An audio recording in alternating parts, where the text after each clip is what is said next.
26 जानेवारी भारतीय प्रजासत्ताक दिन संपूर्ण भारतभर आणि जगाच्या पाठीवर आपण अतिशय उत्स्फूर्तपणे सर्व भारतीय हा प्रजासत्ताक दिन साजरा करीत असतो। 77व्या या भारतीय प्रजासत्ताक दिन मी आपल्या सर्वांना या ठिकाणी शुभेच्छा देतो। दिवसाचं औचित्य साधून या संकल्पनेच्या अंतर्गत महाराष्ट्रातील सर्व विभागांच्या शाळांच्या माध्यमातून सर्व व्यवस्थापनाच्या शाळांच्या माध्यमातून सर्व माध्यमांच्या आणि सर्व भाषिकांच्या शाळांच्या माध्यमातून भक्ती गीतांवर हा कार्यक्रम उपक्रम संपन्न होणार आहे। साधारणपणे आपल्या राज्यातील 2 कोटीपेक्षा जास्त विद्यार्थी देशभक्ती गीतांवर सामूहिक कवायत ठिकाणी सादर करतील। चा कार्यक्रम संपन्न झाल्याच्या नंतर पातळीवरचे लोकप्रतिनिधी त्याच्यासोबत प्रशासनाचे या सर्वांना सोबत घेत हा उपक्रम कार्यक्रम सादर केला जाणार आहे।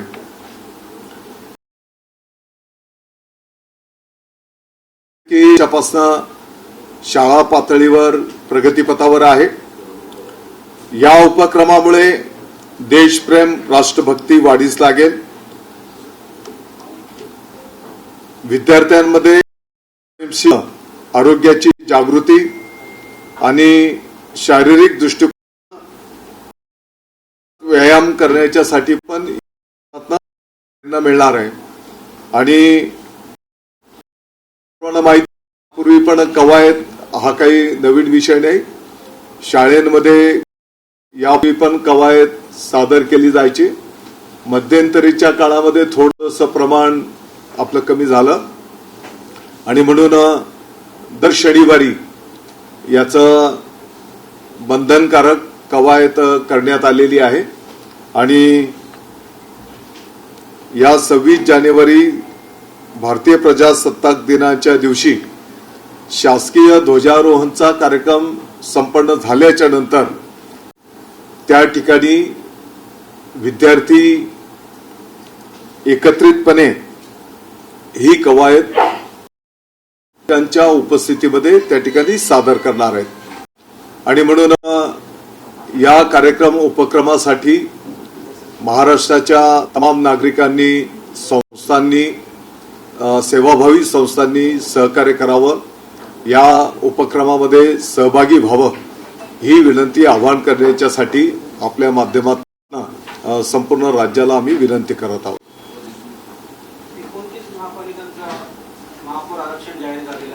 माझी विनंती आहे की हा अतिशय देशभक्तीपर म्हणजे 2 कोटीपेक्षा जास्त विद्यार्थी ही कवायत आणि त्याने प्रॅक्टिस केलेली आहे। तर या सर्वांना आपलं सहकार्य हो। हा दर शनिवारी देशभक्तीपर कहाण्यांवर कवायत प्रत्येक शाळेत संपन्न होते आहे। आणि 26 जानेवारीला साधारणपणे शासकीय ध्वजारोहण झाल्याच्या नंतर एकाच वेळेस संपूर्ण राज्यामध्ये ही कवायत सादर केली जाईल। सर, या संदर्भामध्ये शिक्षकांकडून प्रॅक्टिस करून घेतली का या विद्यार्थ्यांची, आणि हे इंग्रजी शाळेला देखील लागू आहे का? तेच मी आपल्याला सांगितलं की सर्व माध्यमांच्या शाळेसाठी एवढंच नाही तर इतर पण विभागांच्या ज्या काही शाळा आहेत, सामाजिक न्याय असेल, आदिवासी विकास विभाग असेल, शालेय शिक्षण विभाग तर आहेच, या सर्व विभागांच्या सर्व माध्यमांच्या शाळेंच्यासाठी, सर्व भाषिकांच्या शाळेंसाठी हे त्या ठिकाणी बंधनकारक आहे. उर्दू शाळांमध्ये पण हा उपक्रम असणार आहे का किंवा तशा पद्धतीच्या त्या शाळांना सूचना देण्यात आलेल्या आहेत? आता जेव्हा मी बोलतो आहे की सर्व माध्यम, सर्व भाषिक, त्याच्यामध्ये सगळे आले. नगरपालिकेमध्ये राजकीय कारवाई सुरू आहे.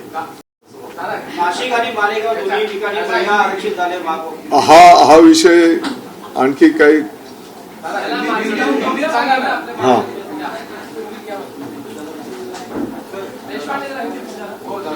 मराठी अजून काही कोणाला शालेय शिक्षणामध्ये कृषी अभ्यासक्रम इम्प्लिमेंट करायचा तुमचे गेल्या काही वर्षापासून प्रयत्न सुरू आहे, पण ते अद्याप झालेलं नाही. यावर्षी तुम्ही करणार होता काय? यावर्षीच्या अभ्यासक्रमामध्ये ते येणार होतं शैक्षणिक वर्षामध्ये, पण ते अद्याप आलेलं नाही. तुम्ही त्यासाठी आग्रही होता. कृषी मंत्री आता सुद्धा तुम्ही प्रयत्न केला होता. आता तुम्ही शिक्षण मंत्री आहात, तर काय नेमकं होणार आहे कृषी अभ्यासक्रमाचं? शालेय शिक्षण विभागाच्या अंतर्गत कृषी विभाग असेल, पर्यावरण असेल, परिवहन असेल, या सर्व विषयांवर आधारित आता जे काही आपण नवीन अभ्यासक्रमावर जातो आहोत त्याच्यामध्ये या विषयांचा समावेश झालेला आपल्याला दिसून येईल. ते कधी पुढच्या वर्षी कसं असेल? येणाऱ्या काळामध्ये पण पुढच्या वर्षीच्या शैक्षणिक वर्षामध्ये असेल ना? हो.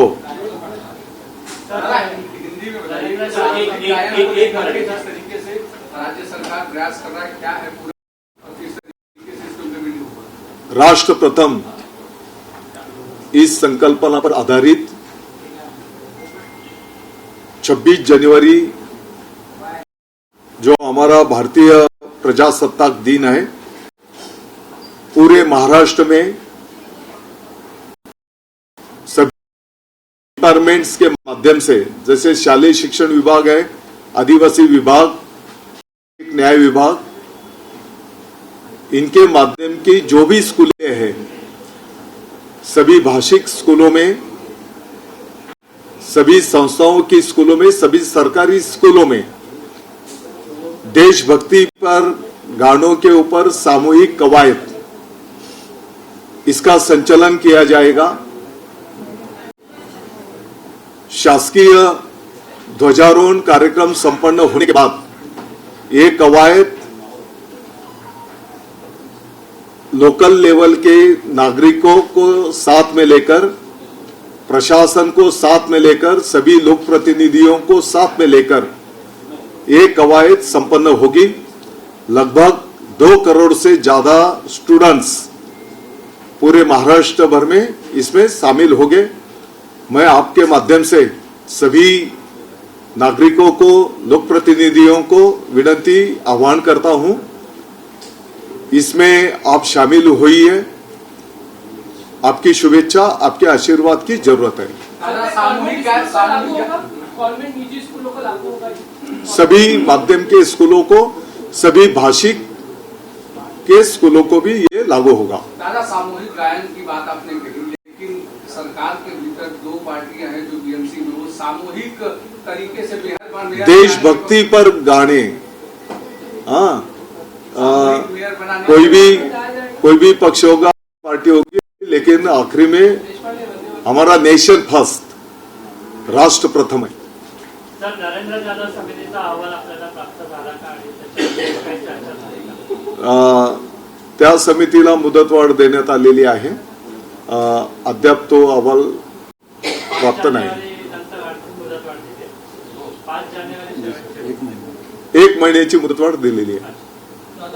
शाळांमध्ये संरक्षक प्रशिक्षण वर्ग चालू करण्यासाठी मागील पत्रकार परिषद आपण घेतली होती, ती चालू झाली कोणत्या शाळांमध्ये? काय? विद्यार्थ्यांना हो, त्याची प्रक्रिया बऱ्यापैकी पूर्ण करण्यात आलेली आहे आणि मला वाटतं की पुढच्या महिन्यापासून या राज्याच्या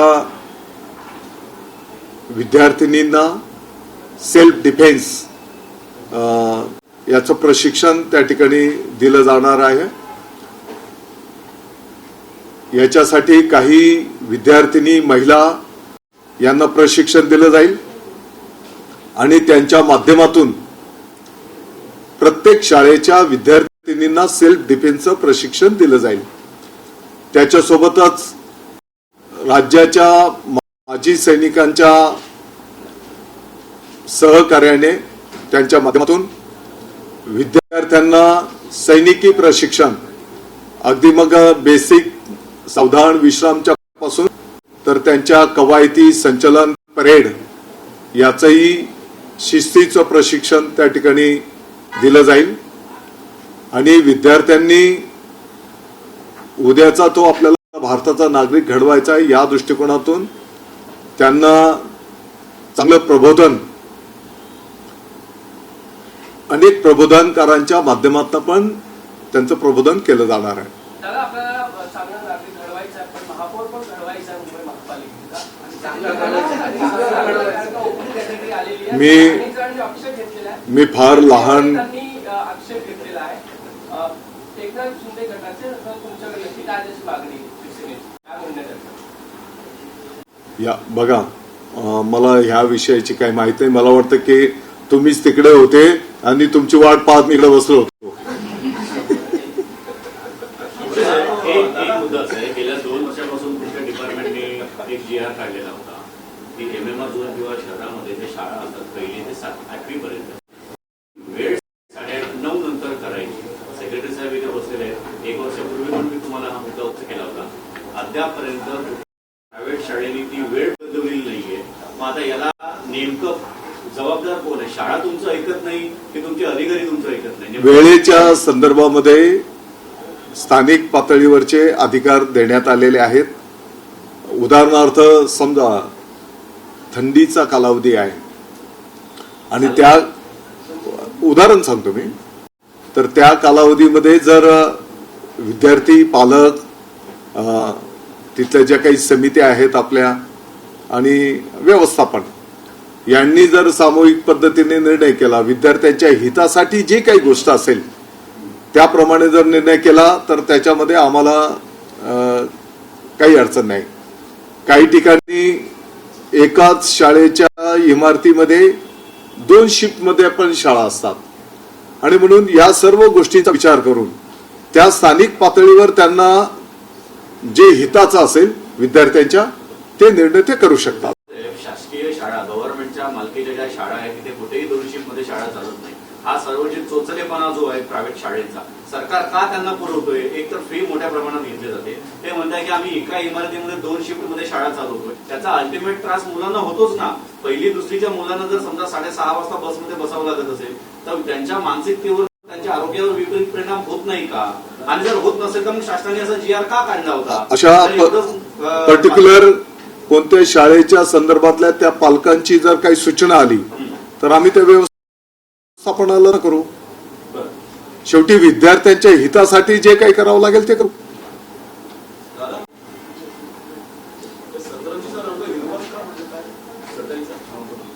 कुठल्या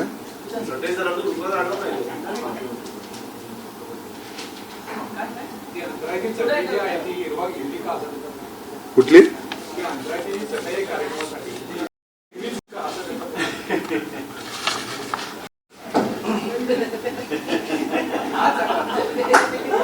खरंच आमच्या लक्षात आणून दिलं.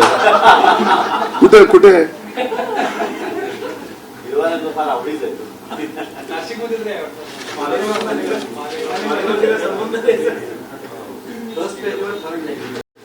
तुम्ही एवढा वेळ प्रेसवर वाचून काढला. लिहिणाऱ्याला वाटलं असेल की वाचत नाही कोण.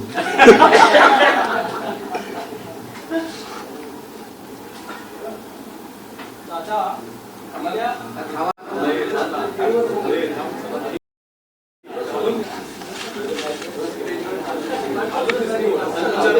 हा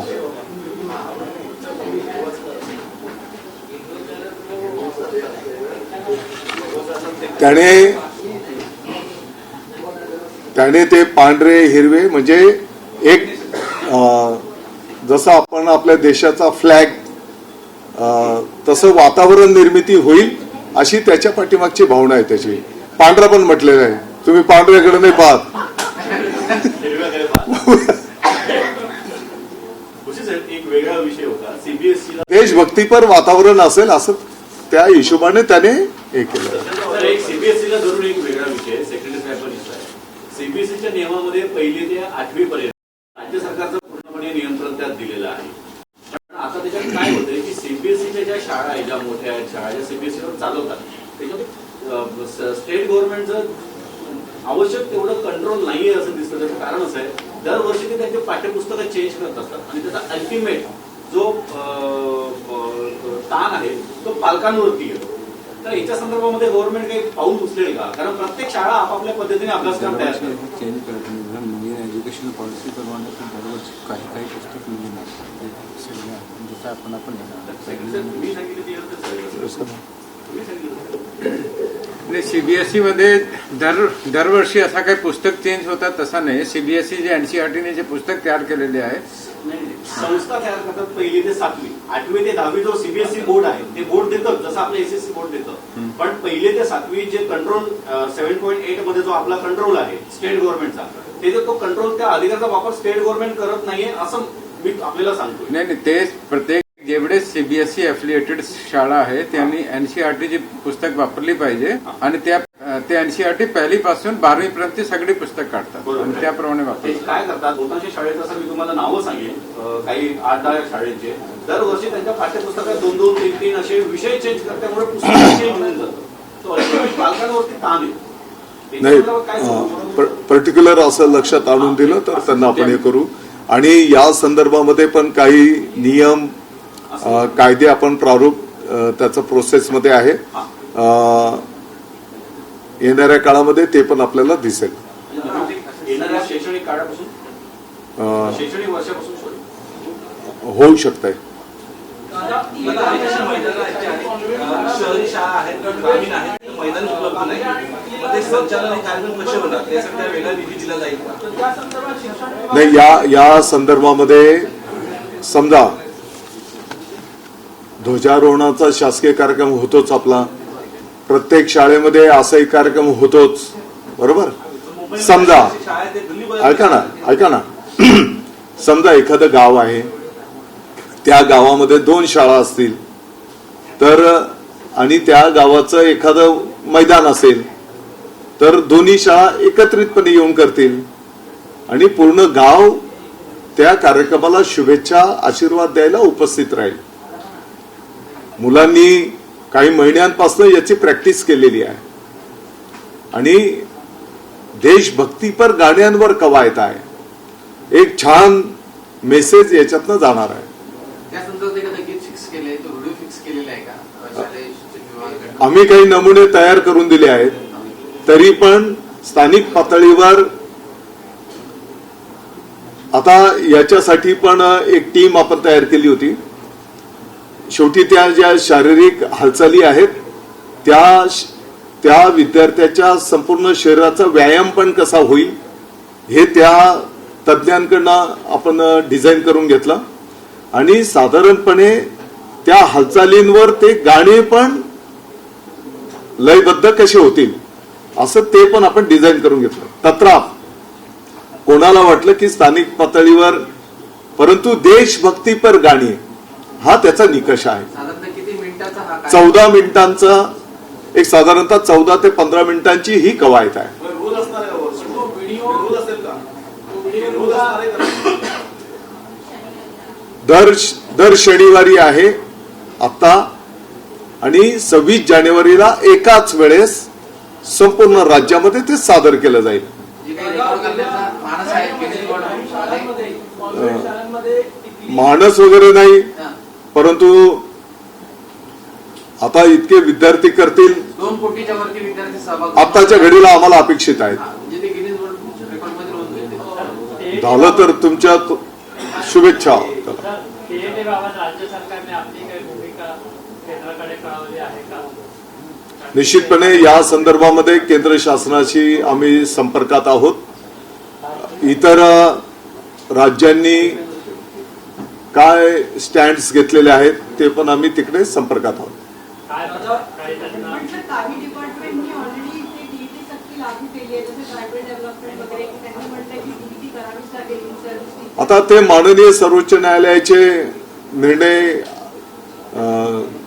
आदेश आहेत. केंद्रीय शिक्षण मंत्रालय त्याच्यावर विचार करतंय, सगळ्या राज्यांकडनं सूचना मागवल्या आहेत. आम्ही पण त्यांच्या संपर्कात आहोत, पत्रव्यवहार केलेला आहे. आणखीन एक आपण खासगी शाळांच्या शुल्क नियमनासाठी मागच्या अधिवेशनात एक ड्राफ्ट सादर केला होता, त्याचं काय पुढे? काय खासगी शाळांचं शुल्क नियमन करण्यासाठी त्याच्यात सुधारणा, नंतर स्विमिंग पूल शुल्क कसं ठरवायचं फी निश्चिती, यासाठी आपण एक ड्राफ्ट तयार केला होता. ते आपण तर आपला जे शुल्काचा नियम आहे ते मागणी असतात ते आपण बदलला पाहिजे, पण आम्ही ते चर्चा करतो ते चर्चा करून निर्णय करू आपण. दादा, गेल्या महिन्यामध्ये काही कॉन्व्हेंट शाळांमध्ये मुंबईची शाळा होती, तिथली आणि बांगड्यांवरची बंदी असते विद्यार्थिनी, तर त्या संदर्भात काही कारवाई केली किंवा काही निर्देश दिले शाळांना? याचं मी मुंबईमध्ये शाळा होती आणि कुठेतरी राज्यात असा प्रकार घडला होता. नाही, पाठीमागे वसईच्या एका शाळेचं आपल्याला माहिती असेल की एका विद्यार्थिनीला तिचं तब्येत, मला वाटतं 6वीची विद्यार्थिनी होती, तिचं तब्येत बरी नसताना ती उशिरा शाळेत आली आणि म्हणून त्याला दप्तराच्या सोबतच 100 उठबशा काढण्याचं शिक्षा तिथल्या त्या टीचरने त्या विद्यार्थिनीला दिलेल्या, आणि त्याच दिवशी नंतर ती विद्यार्थिनी आजारी, आणि मला वाटतं की नंतर हॉस्पिटलमध्ये तिचं दुःख. आपल्या सर्वांच्या माध्यमातून ही बातमी आल्याच्या नंतर त्याची गंभीर दखल शासनाने घेतली. मला वाटतं की स्थानिक पातळीवरच्या अधिकाऱ्यांनी सुमोटो ही माहिती मिळाल्याच्या नंतर तिथे पुढे संवाद साधून जे कोण संबंधित आहे त्याच्यावर कारवाई करणं अपेक्षित होतं. तसं त्यांनी न केल्यामुळे त्यांच्यावर पण विभागाने कारवाई केलेली आहे. हा पहिला विषय. आणि त्या घटनेच्या माध्यमातून परत पूर्ण राज्यासाठी विद्यार्थ्यांना या अशा गोष्टीचं गालबोट लागू नये म्हणून एक परिपत्रक सविस्तर विभागाने निर्गमित केलेलं आहे. दादाजी, माझा प्रश्न असा होता की कॉन्व्हेंट शाळांमध्ये टिकली आणि बांगड्यांना काही ठिकाणी विरोध केला जातो. पर्टिक्युलर अशी कोणती जर शाळा असेल त्याची जर तक्रार पालकांनी कोणी जर दिली तर निश्चितपणे त्याच्यावर कारवाई केली जाईल. सीबीएसई बोर्डच्या अनेक अशा शाळा आहेत त्यातून मराठी शिकवलं जाते. मराठी शिकवणं हे कायद्याने बंधनकारक आहे, आणि आपण जर बघितलं असेल तर पाठीमागच्या काळापासून आम्ही त्याची प्रभावी अंमलबजावणी झाली पाहिजे. या संदर्भामध्ये त्या त्या कार्यक्षेत्राच्या अधिकाऱ्यांना पण सूचना केलेली आहे. केंद्रीय विद्यालयाची शाळा आहे तिथे मराठी शिकवलं जातं. सीबीएसई बोर्ड केंद्रीय विद्यालयाला मराठी शिकवलं जातं. पर्टिक्युलर शाळेचं जर आपण सांगितलं तर तिथं आपण चौकशी करू. माझी आपल्या सर्वांना विनंती आहे की देशभक्तीपर गाण्यांवर कवायत विद्यार्थ्यांनी खूप मेहनतपूर्ण, आणि तुम्ही जर काही ठिकाणी जर बघितलं तर त्या त्या शाळेने त्याची जी काही प्राप्त परिस्थिती आहे त्या पद्धतीने त्याने खूप मेहनत घेऊन या कार्यक्रमाचं प्रॅक्टिस ते करतायत. तर माझी विनंती आहे की या सर्वांना आपले आशीर्वाद असू दे. थँक्यू. काही राजकीय प्रश्न